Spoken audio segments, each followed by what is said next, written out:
النهارده احكي لكم على قصه علامه شهيره جدا ابتدت من اكتر من 110 سنه، تحديدا عام 1910 تم اطلاق العلامه دي، انومينا لمباردو فابريكا اوتوموبيل.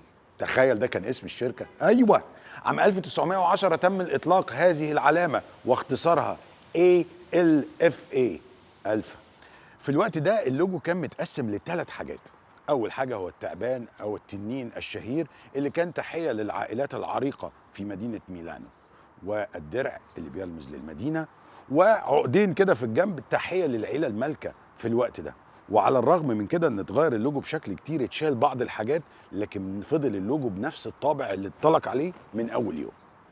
عام 1911 بدات الفا تطلع عربيتين للاسواق، وتحديدا من 1911 ل 14 عربيتين 24 حصان، لكن في الوقت ده عملوا نجاح كبير قوي.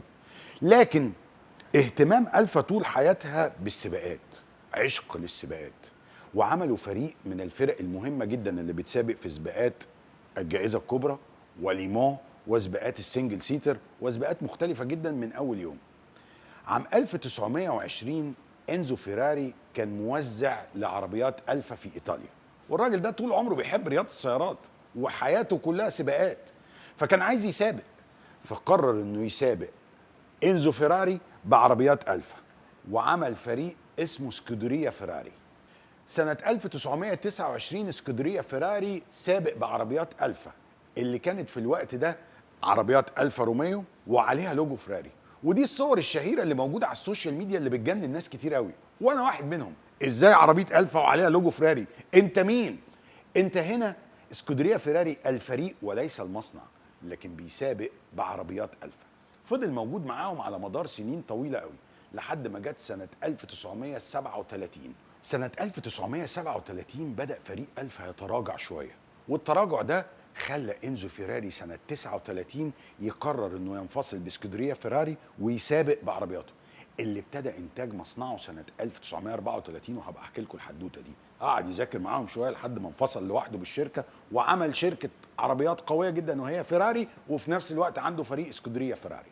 في الوقت ده الفا كانت بتسابق في الفتره دي سباقات كتير وكسبت. سنه 1925 قدرت الفا انها تكون صاحبه اللقب سباق الجائزه الكبرى، وفضلت موجوده على منصه التتويج سنين طويله قوي. في الوقت ده كان موجود مجموعه من السواقين مع انزو فيراري سواق تاني اسمه اوجو سيفوتشي. الراجل ده كان حظه وحش في السباقات قوي، كان دايما عنده مشاكل وما بيكسبش بسهوله. فقالك الله، انا عايز اعمل حاجه كده تجيب لي الحظ، زي ما احنا بنعلق صندل ساعات في شكمان العربيه.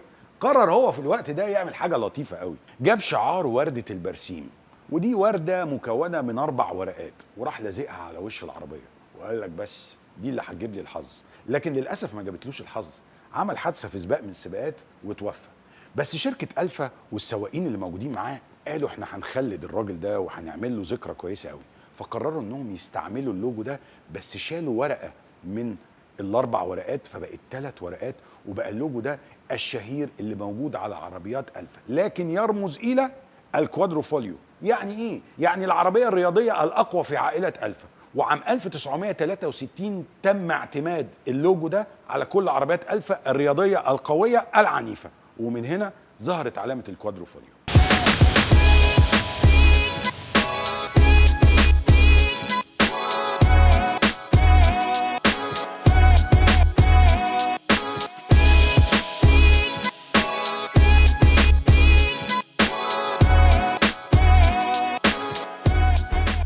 ومع الحرب العالمية الأولى بدأت ألفا تمر بضيقة مالية كبيرة. هنا ظهر مستثمر اسمه نيكولا روميو، قال لهم أنا عايز استثمر، أنا عجباني الشركة دي وعايز أساعدكم، وبدأ يخش بشوية فلوس معاهم. وبعد فترة مش كبيرة قدر يستحوذ على الشركة كلها، وفي اللحظة دي بقى اسم الشركة ألفا روميو.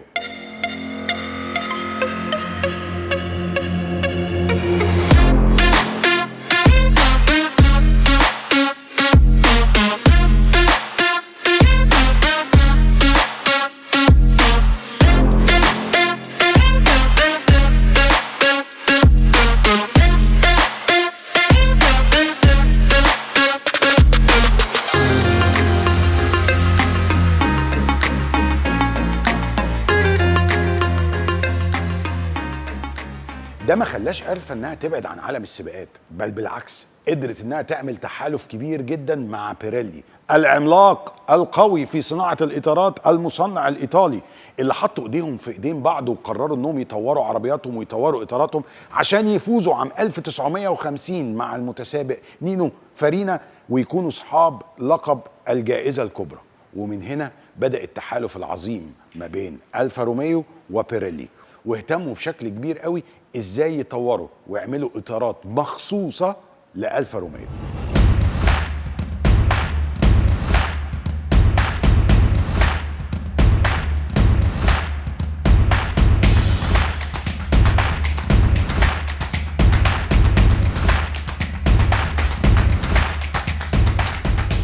عام 1955 ظهرت الجولييت اللي فضلت موجوده ونجحت نجاح كبير قوي، لكن للاسف خدوا قرار في 2021 انهم يوقفوا انتاجها. لكن في سنه 1962 ظهرت واحده من اساطير الفا روميو، الجوليا، اللي قدرت تحقق نجاح كبير قوي في الفتره دي، وواحده من العربيات اللي عملت علامات في عالم السيارات الرياضيه، النسخه الجي تي اي اللي ربنا كرمنا وقدرنا نقتني واحده منها، اللي هي دي الصغنونه دي اللي موجود عليها علامه الكوادروفول. واحده من العربيات القويه جدا اللي قدرت انها تتعدل باشكال مختلفه على مدار السنين الطويله، ووصلت في الايام اللي فاتت دي ان في نسخه منها موجوده في بلد من البلاد 1000 حصان، تخيل، من 62 وهي بيتعدل فيها محركات.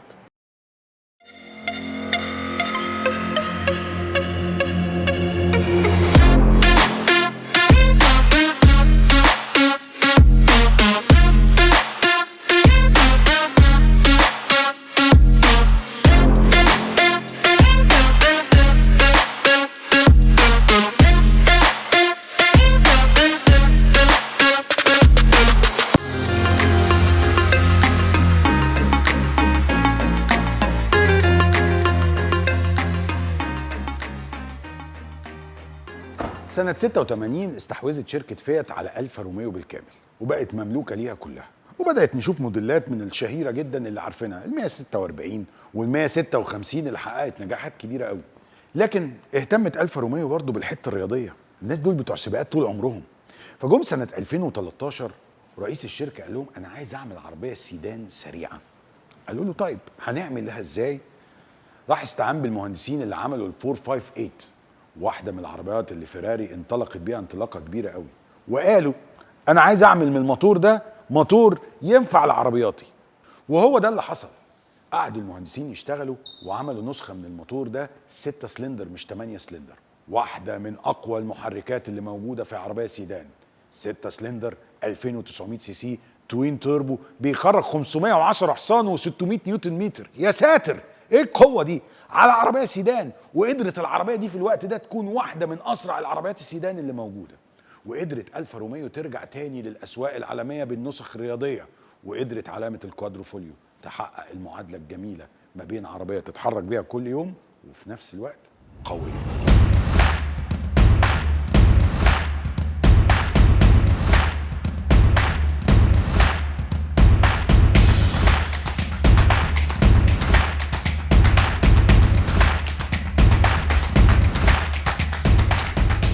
في 2018 انضمت علامة ألفا روميو إلى مجموعة أبو غالي موتورز، واحد من أهم توكيلات ألفا روميو في مصر وأكبرها، اللي قدر يحقق المعادلة الكاملة اللي ألفا طول حياتها بتعملها، إنك تقتني عربية ألفا روميو يعني تتمتع بالرفاهية والأناقة والتميز والخصوصية والاختلاف. عشان كده عملوا حاجة من الحاجات اللي عجباني قوي، عملوا موبايل اب لطيف جدا يفكرك بمواعيد الصيانه، تحجز منه الصيانه، تشوف قطع الغيار، تعرف تجديد الاطارات امتى. بما اني اتكلمت على الاطارات، بيريلي عامله اطارات مخصوصه لعربيات الفا، وافتكروا معايا كده من عام 1950 وهم قاعدين مع الفا ويطوروا في الاطارات عشان يقدروا يحققوا المعادله المظبوطه اللي تطلع من العربيه دي سواء في السباقات او في الشوارع. فلما هتلاقي علامه اي ار على الاطار هتعرف ان الاطار ده المخصص لعربيات الفا، وده اللي هتلاقيه موجود عند ابو غالي اللي هيقدر يوفره لك. افضل اطار معمول للعربيه عشان يحقق المعادله السليمه، تماسك، فرامل، تسارع، افضل اداء، افضل استهلاك بنزين، افضل ارقام هتقدر تحققها العربيه من المصنع هتحصل بالاطار بتاع بيريلي اللي مكتوب عليه اي ار. ودي نقطه مهمه قوي تاخد بالك منها لو انت تمتلك عربيه الفا وعايز تغير الاطارات بتاعتها. من الحاجات المهمه كمان ان عن طريق الموبايل اب اللي هتقدر ان انت يكون موجود على تليفونك هيفكرك بالميعاد اللي هتغير فيه الاطارات. والموبايل اب ده بيبدا يتطبع بطبع عربيتك، يعني من الاخر كده كل الارقام وكل حاجه تخص عربيتك هيبقى على الموبايل اب بتاعك ده، ويفكرك حتى كمان بميعاد تجديد الرخصه بتاعتها. وتقدر تشوف كل حاجه تخص عربيتك والهيستوري من اول يوم امتلكت العربيه لحد ما قررت ان انت تبيع العربيه وتقتني واحده تانية. دي من الحاجات اللي عجباني قوي. وفي حاجه كمان عجباني عاملينها ابو غالي، انهم عاملين شخص يبقى مسؤول عن الاكونت بتاع حضرتك. بما انك تمتلك عربيه الفا فيبقى في شخص دايما بيتواصل معاك. هيبقى عندك طريقتين تقدر ان انت تشوف بيها كل شيء يخص عربيتك، سواء عن الشخص اللي موجود او عن طريق الموبايل اب. ومن الحاجات المهمه اللي تقدر دايما تعرف بيها كل حاجه تخص عربيتك، كل حاجه محطوطه ومتسجله. وقبل ما نمشي من هنا عايز اقول لكم على اجدد عربيه نزلت في عيله الفا، التونالي، واحده من العربيات الجديده اللي نازله وهتعمل ضجه كبيره جدا سواء بالمحركات العاديه او الكهرباء، وقريب قوي ابو غالي هيوفرها في مصر. السلام عليكم.